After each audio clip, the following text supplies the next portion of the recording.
So by way of introductory statement and question, really more of a statement, would you agree with me? Images are powerful. Yes, images are powerful. And I bet if I asked you to conjure up an image, the first image that comes to mind, if you think about life, if you think about last week, if you can conjure up an image in your mind, you can probably grab one. Think of something. Don't think of a yellow elephant. Okay, now you're thinking of a yellow elephant. But think of an image in your mind, something that happened last week. Is it a positive image? Is it a negative image? Is that image troubling to you, or is it comforting to you? The images, oftentimes, if we get it in our mind, it can change how we feel. I know when I was a teenager, for me, I was invited to a friend's house to watch a movie. Little did I know it was a horror movie. You guys that watch horror movies, you're crazy. No wonder you're scared all the time. No wonder you're scared of the dark. I didn't know it was a horror movie. We watched this movie and ate a whole bowl of cookie dough at the same time, which was really a bonus. But we watched a movie called The Shining. I would not recommend it, and I'm 52 years old this year, and I still remember scenes from that movie. I've never seen it again. I don't want to see it again. But the images are emblazoned in my mind and conjure up an image, and it provokes an internal feeling. Images are powerful, and the news knows that. The news knows that to tell you a story, if they really wanted you to feel it, the Greeks would call it the pathos, the passion. If you want to feel it, and they want you to respond to it emotionally, they got to show you a picture. So George Floyd from 2020 was a picture that evoked a lot of response. The storming of the Capitol were pictures that the news streams, because they want to create in you an emotional response. And now in our culture, we have enough real things going on. Our minds and lives are inundated with images. Inundated. And now they don't even have to be real things. Now we have photoshopping and graphic illustration and computer graphics and digital retouching. And with computers, we can create any images that we want to create. We can just make it. It doesn't even have to be real, doesn't have to exist, but it can look and feel and act as if it's real and exists. And all these images flooding in. Now, the reason I say that is because Revelation 4 and 5 is also meant to put in your mind an image. And this image is meant to touch you deeply. And if you will let it, if you will believe it, then it can be not the image itself, but what is in the image, what the image is showing can be life-changing to you. Revelation chapter 4, if you remember, had been introduced into the throne room of God by John in his vision, as we're talking about what happens after these things, meta tauta, after the vision of Jesus from chapter 1 as that majestic, glorious figure. The letters to the churches in chapters 2 and 3, the things that John spoke about and told about in those two chapters, the things that are, or the things that were at his time. And now we're in the things that are to come, meta tauta, the things that will happen after these things, and that's where we are. But before we get to those things, God wants us to see the throne room. And that's where we were. And there was the throne 14 times, I think, in chapter 4. The word throne was used, and we learned all about the throne, the creatures that were there, the living creatures that were there, the elders sitting on the lesser thrones around the light, the power, the feeling. What was the feeling of chapter 4? It was sort of powerful. It was sort of glorious. Those are the images of the throne room, the sea of glass, you remember that? The emerald rainbow, all these things shown to us. And the elders, they bow down before the one sitting on the throne, God the Father, and they cast their crowns at his feet, and that's sort of where we left off. But remember, chapter breaks are made by human beings. When this was written, there was no chapter break, so we smoothly transition from where we left off in chapter 4 into chapter 5, and there's a new thing that comes into focus. Our focus is off of the throne, and now we narrow down, and John notices something. He notices and is distracted by the one sitting on the throne has his hand out. And in his hand, what is there? Do you know? There's a scroll, a book. And so the dominant image of chapter 5 is this scroll in the hand of the one sitting on the throne. And now we're going to get, as we go through that, there's another image that's, I think, even more important. The central figure of the whole chapter 5 is going to blow your mind. And if you let it, it will change your life. Chapter 4, God the Father as being honored and glorified as being creator. Chapter 5, we'll see Jesus glorified as the Redeemer. So let's dive in. Verse 1 says, "And I saw in," or literally on, the right hand of him who sat on the throne, a scroll. The Greek word is biblion. It's where we get the word Bible. It just means book. But it's not the kind of book that we have, not bound like we experience books. This is a rolled up piece of animal skin, a parchment that would have been rolled up and then tied, closed, and we'll see sealed. And I'll explain that to you in a minute. So there's the one who sat on the throne, God the Father, has a scroll written inside and on the back, sealed with 7 seals. So this scroll is full of writing. We know that. It's full of writing on it. And then it's sealed with how many seals? 7 seals. Let's talk about that for just a second. Remember, John said that he is writing in language that is symbolic. And so the number 7, how many churches were letters written to? 7. How many seals are there? 7. And as we go on in the book of Revelation, don't be surprised, you're going to see the number 7 come up a lot. What does the number 7 signify? It signifies completion or perfection. A complete week has how many days? Oh, you guys are biblical scholars already. Look at you go. So that's the idea, is that when there's 7 of something, it's not the fact that there are literally 7, there could be, but it's the idea that it's a completeness of whatever's being talked about. So the scroll would be completely sealed. Now, what is a seal? Well, it's an animal that you see at the zoo. No, it is that, but not here. There's no seals at anyway, you know what I'm talking about. In ancient days, if you wanted a document to remain safe from being tampered with, and if you wanted to ensure it was authentic, if it was a legal document, it would be sealed. And it was not uncommon to have 7 seals or 6 or 7 seals on a document. There was the seal of the person who was writing it, who was the testator, you could say, the one whose testament it was. So let's talk about a will, for example. That will would be written, and the person who wrote it sealed it. The person who was going to receive it had a seal on it. And then 4 or 5 witnesses would say they saw it, they can vouch for its authenticity, and they would seal it. And what they would do is you'd wrap a string of some sort around it, and then you drip liquid wax that would then harden, or some type of soft clay that would harden, and you'd put your stamp, your seal, your signet, you'd have a ring with your, sort of like your signature. You put your signature on it, and you would put that in the wax, and then everybody would know that when it came time to open that document, that if all the seals were still unbroken, no one had tampered with it.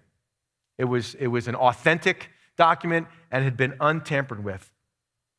And so that's the picture that's being given here. No discussion about details of who the witnesses are. That's sort of irrelevant. But as the seals are opened, chapter 6 begins opening the seals.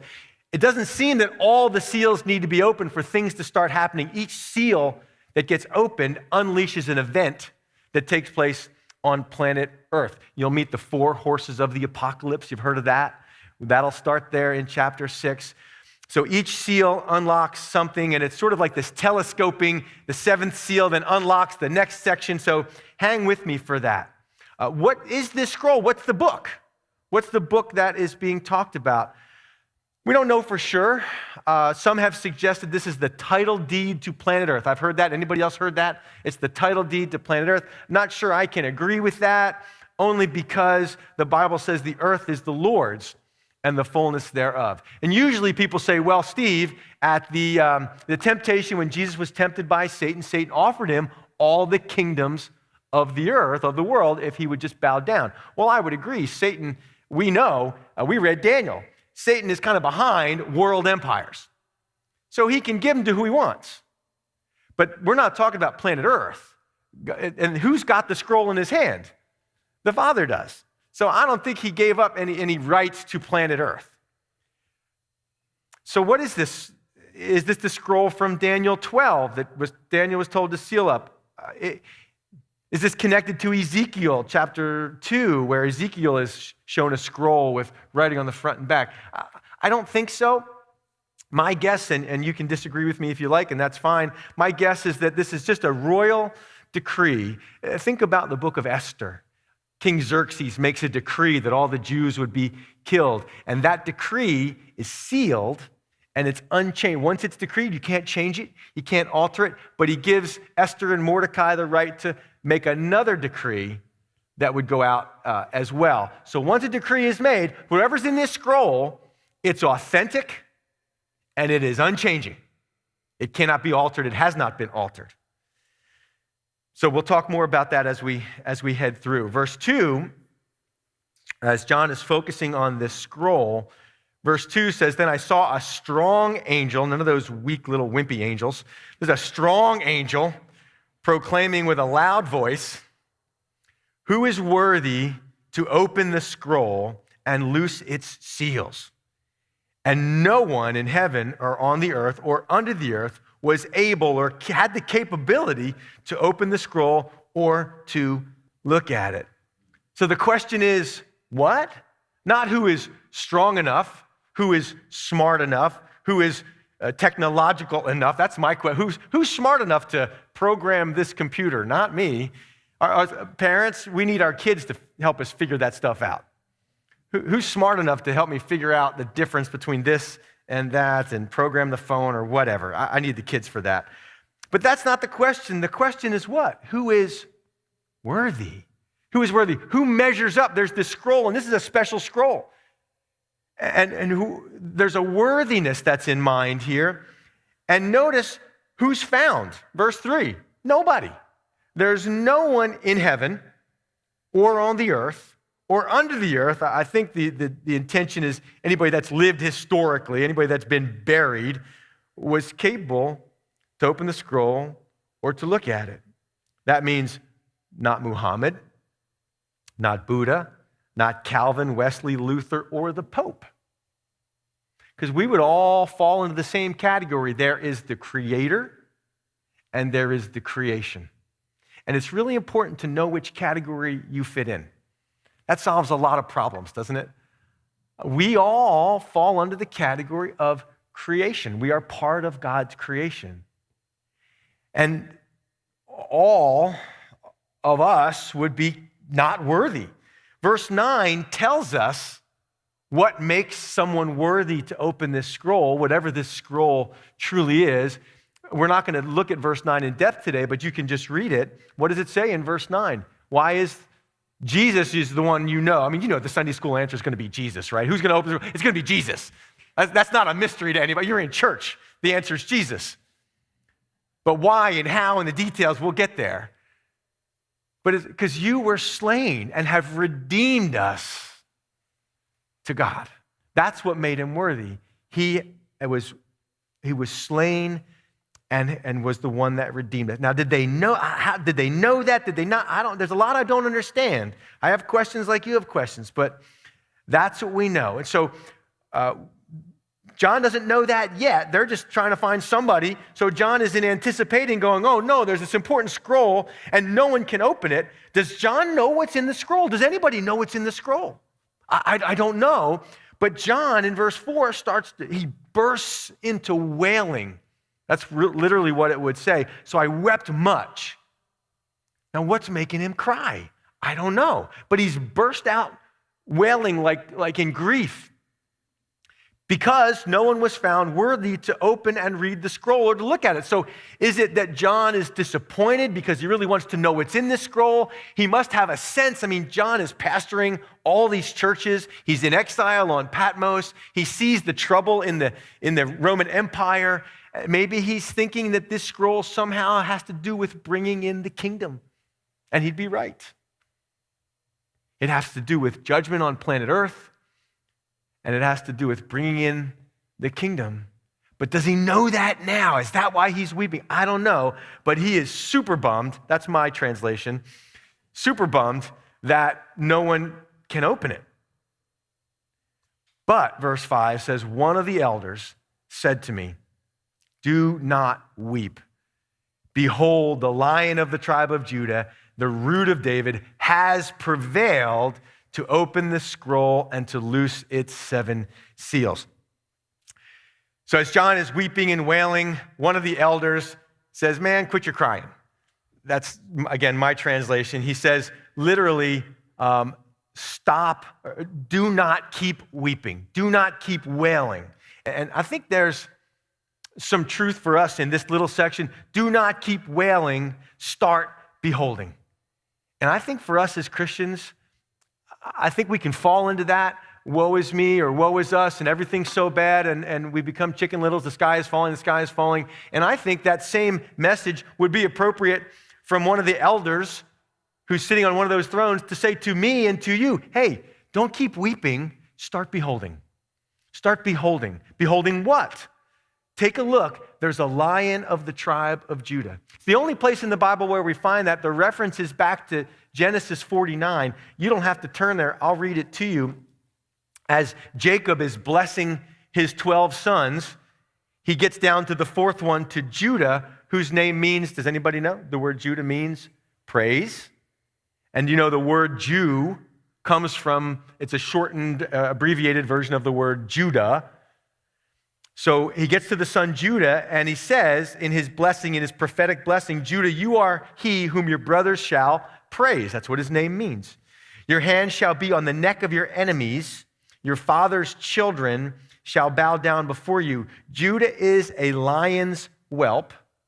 From the prey, my son, you have gone up.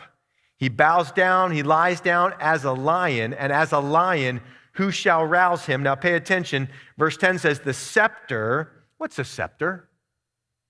It's that representation of power and authority that the king or the queen would hold on the throne. It's a visible, tangible representation of their rulership.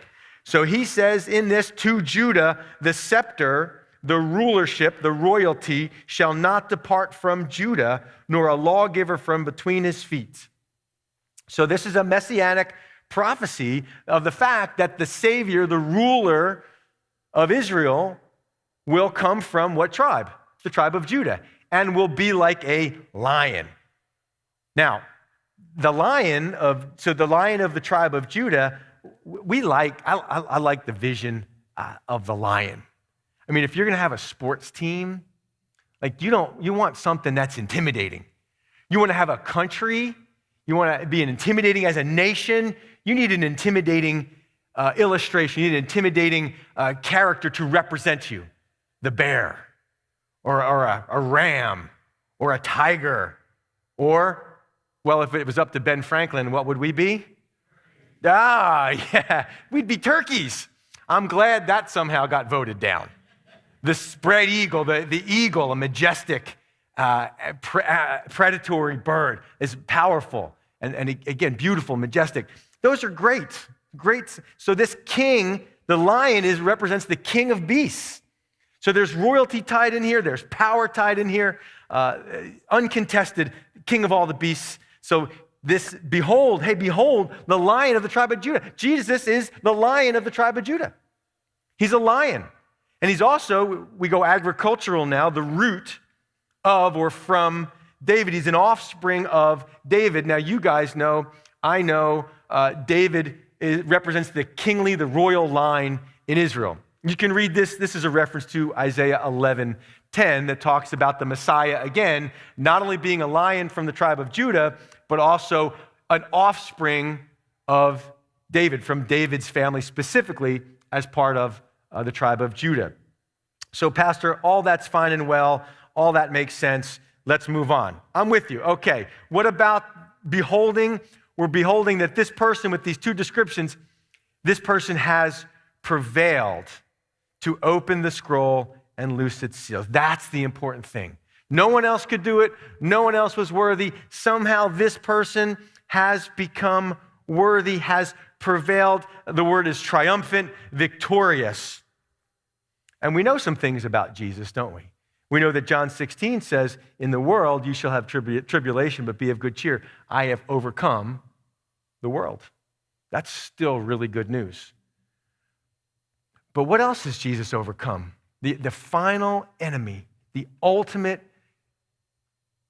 enemy we have is death. Death.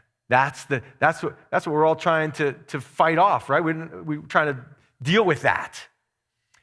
And Jesus overcame death because I heard somebody say it because he also overcame sin. And sin and death are connected. What brought sin into the world? What brought death into the world? Romans 5 tells us sin. So the wages of sin is death. So when Jesus took his righteousness to the cross on my behalf, on your behalf, he lived and fulfilled the law. He became the sacrificial substitute for me and for you. The law was fulfilled. Sin was taken care of. Taken care of. And to prove it, he rose from the dead. The ultimate proof that sin had been conquered because life was now allowed to reemerge. And he took that victory and he took it up to heaven with him. He ascended. He's overcome death. He's satisfied sin. And Easter's coming up. He has prevailed. And that's what the elder wants you to keep an eye on. What about the world? Well, I'm fearful for the next few years of our country. Hey, behold, the Lion of the tribe of Judah. He's not just for Jews, but for Gentiles. That's what Isaiah says. Now, John sees that. Verse 6 says, and I looked. He says, hey, look, there's a lion, there's a root. And John goes, I can't wait to see. Let's hear that lion roar. I want to hear that lion roar, don't you? I want to hear him stand there in power and strength and open it, take that scroll and open it, and we can all feel like little lion children. Not lying children. No, okay, you understood.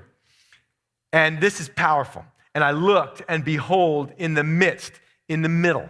So you've got the throne, at the end of the throne room, the floor spread out, transparent like a sea of glass, and the 24 thrones around, the 4 living creatures, all there around the throne. And right in the middle, central focus, central stage, focal point of the whole scene, in the midst of the elders, stood a lamb, as though it had been slain, having 7 horns and 7 eyes, which are the 7 spirits of God sent out into all the earth. Hold on a second, Pastor. What is going on? We were expecting a lion.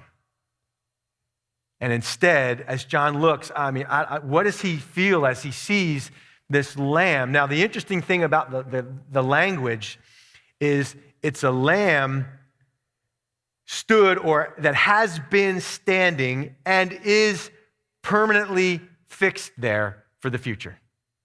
The idea is carried of permanence. It's the lamb standing permanently standing, as though it had been permanently, not to be repeated, slaughtered or butchered. That is a powerful picture to see this lamb standing there. Again, the lamb is not laying there dead. The lamb is permanently standing there, but retaining these marks of having been slaughtered or butchered or sacrificed is the idea. 1 John 3:12 tells us this is the word used of Cain, who slaughtered his brother Abel.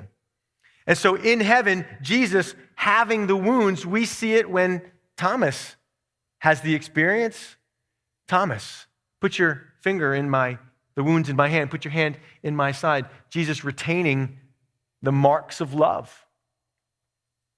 And for us, though, the challenge is we go to Food Lion and we buy our food. It's already processed, already prepared. It's very benign, isn't it? We don't live with a sacrificial system. We get everything pre-made. Now, a few years ago on one of our Israel trips, anybody been to a third world country? Things are not like they are here. They got different problems. They got other things. And they're much closer to their food source than we are. If you've ever been to a market in a third world country, you know what I'm talking about. So our bus, our wonderful tour bus, is traveling down from Jerusalem to the Dead Sea, and along the way we happen to pass through a little village, And on one side of the bus, the rest of the bus heard a collective groan. Oh, kind of like that. Were you on that trip? Okay, were you on that side of the bus? So you have an image. I'm sorry. Permanently burned. So it happened to be that just as we passed by at the market, they were slaughtering a cow. And that side of the bus saw it as it was happening. And it was not a pretty scene. It affects you when you see that. Now, the word that John chooses to use for lamb is not the usual word. It's similar, it's related to it, but it's a diminutive word. It's meant to say a little lamb. A little lamb. Now, picture, if you will, the slaughter of a little lamb, an innocent little lamb. Now, if you want to create pictures of power, I mean, imagine if instead of the Fluvanna Flucos, which has got its own problems, but imagine if we were the Fluvanna Little Lambs. How'd you like to have your football team hit the field? Blaha, how'd you like to have the football team hit the field as the Little Lambs? Now, that is not an image that conjures up one of terror in the eyes of the enemy.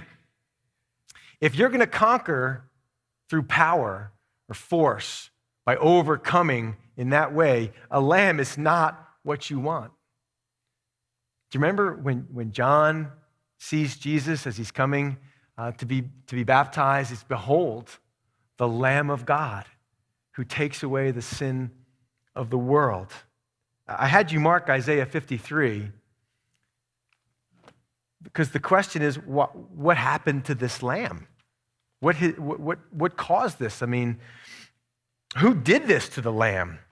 Isaiah 53 tells us more about the lion and the root or the offshoot and the lamb. Isaiah 53 verse 4 says, surely he, this Savior, the Messiah, this King, has borne our griefs and carried our sorrows. Yet we esteemed him stricken, smitten by God, and afflicted. That's what was said of Jesus on the cross. They said, he is clearly being cursed by God. That's why he's going through this. God hates him.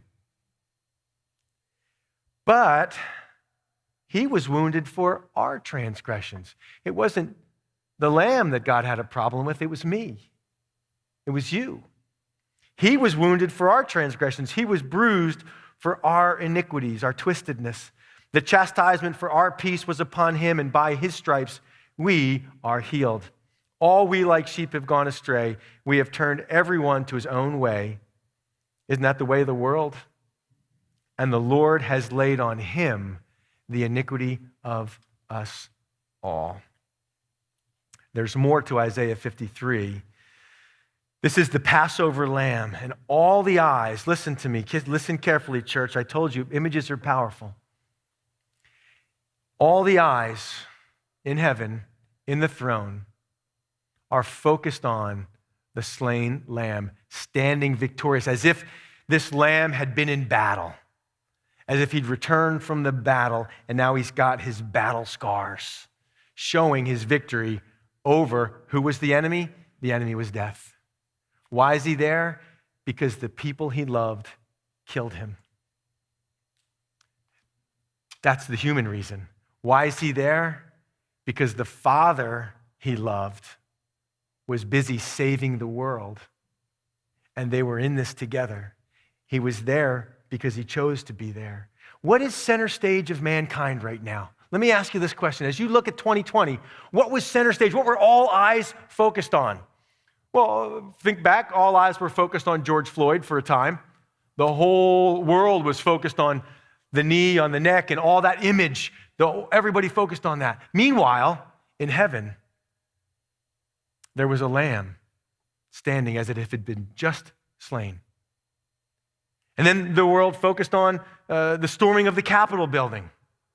And the world is focused on the sexuality issues and gender issues. And meanwhile, in heaven, the Father's focus is on the lamb, with the scars, with the wounds, having as if he was just slain. What's the Father absorbed with in heaven? What are the elders absorbed with? What's central to the eyes of God? What's not in God? Let's ask that question. What is not in God's view? What is God not looking at? He's not looking at me and my sacrifice. Woe is me. Look at all that I've done. Look at all that I've done for you, God. He's not looking at what I've done because I'm at best inconsistent, right? And so are you. I wasn't worthy. So his son is there. He's not looking at your sacrifice, or he's also not looking at me laying there in shame because the Lamb is carrying my shame. He's not looking at my guilt because the Lamb is carrying my guilt. I am in that Lamb. Now see, whether you believe it or not, this is the challenge. Whether you believe it or not, there is a Lamb in the midst of the throne of God, standing there. Now, you can choose to say, well, I don't believe it. Then Revelation chapter 6 through 19 are for you. Judgment and wrath. Not because you have to, not because it has to be that way, because there's a Lamb. Well, Pastor, what do I do with my guilt? What do I do with my sin? What do I do with my past? Hey, there's a Lamb standing, continually standing before the eyes of God. He's not focused on my guilt. He's not focused on my shame. He's focused on his son's loving sacrifice. So the questions that we ask ourselves, how does this become real to us? By faith. By faith. And that image of that Lamb should be the central truth of your entire life and existence. If you can keep that picture, if you can get that image into your mind, everything else sorts itself out. How does seeing the Lamb make you feel about your own guilt? How does it make you feel? Seeing that Lamb there, knowing that Lamb is there for you, how does that make you feel about your own guilt? You still wallowing in your guilt, wallowing in your shame? Well, there's a Lamb. That's what God sees. God's not looking at me. He's looking at his son. I'm justified by faith. I have peace with God. Why? Because there's a Lamb. There's a Lamb standing, permanently standing. How does it make you feel about casual sin? Well, I'll just do it because God will forgive me. Hey, there's a Lamb, and he's got the marks of being slain. That was the cost of my sin. I don't take sin casually. Because that's the question. Well, if God is more consumed with the Lamb than my sin, then why don't I just keep on sinning? Because if you have that picture in your mind, you know what it costs, and you don't take sin casually anymore. Let me ask you this question. How does it make you feel about religious routine? Is there any amount of religious routine that can substitute for there's a Lamb standing in front of God? No amount of religious routine. How do you feel about unforgiveness? What would happen in your life if you could have this image continually in your mind? I think that's a pretty life-changing image. Now, interestingly, as we press on, something unique about this little lamb, he had 7 horns. Remember, this is language that is in type, in sign, in significance. 7 horns. What does a horn represent? There were horns on the altar. You would grab horns that would stick up off the altar. You would go there for mercy to hang onto that altar. The horns symbolize strength. You see an ibex in Israel. When we go to En-Gedi, we see the ibex and these huge horns that reach around almost to their back. Horns signify strength and power. So this lamb, although he's been slain, it's not because he was a weakling. He's presented as completely powerful. Now that tells me something. He's not there because he's a loser, because he's a weakling. He wasn't overcome by someone else's strength. Why is he there?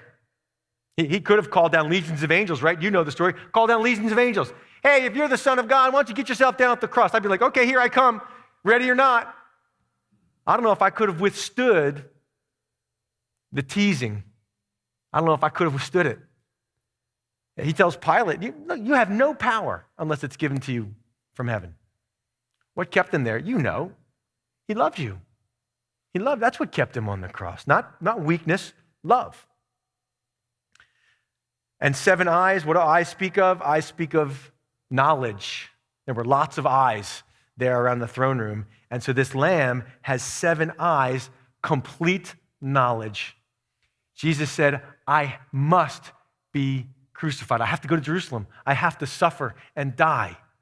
And Peter said, oh no, Jesus, you don't have to die. You don't have to go to the cross. I'll stand with you. We'll fight. And Jesus said, get behind me, Satan. I know God's plan. And in the garden, he said, Father, if there's any other way, but nevertheless, not my will, but your will be done.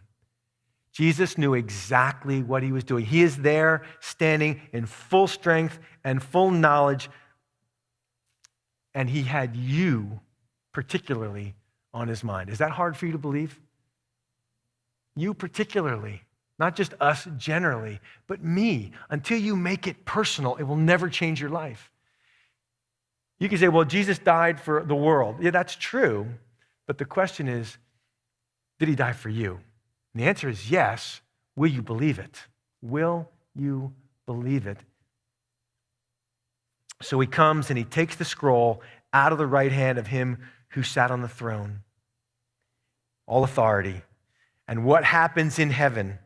That's the next part, Wednesday night. What happens in heaven when this lamb takes the scroll from the hand of the one sitting on the throne? There is an eruption of worship. There is an eruption of honor and glory in heaven. How do you know, church? How do you know that you know that you know that you got it? That image is in your mind and your heart has believed it. How do you know? You become a worshiper. You cannot. Images are powerful. You told me that. Beginning of the sermon, I said, are images powerful? You said, yes, Pastor, images are powerful. They bring emotion. They change lives. They make me want to go on mission trips. You get that image in your mind. But Pastor, people have let me down. Hey, there's a lamb. But Pastor, I'm afraid of the world that I live in. I'm afraid for my kids. Hey, there is a lamb standing victoriously. And he has the scroll in his hands. And all honor and glory go to him.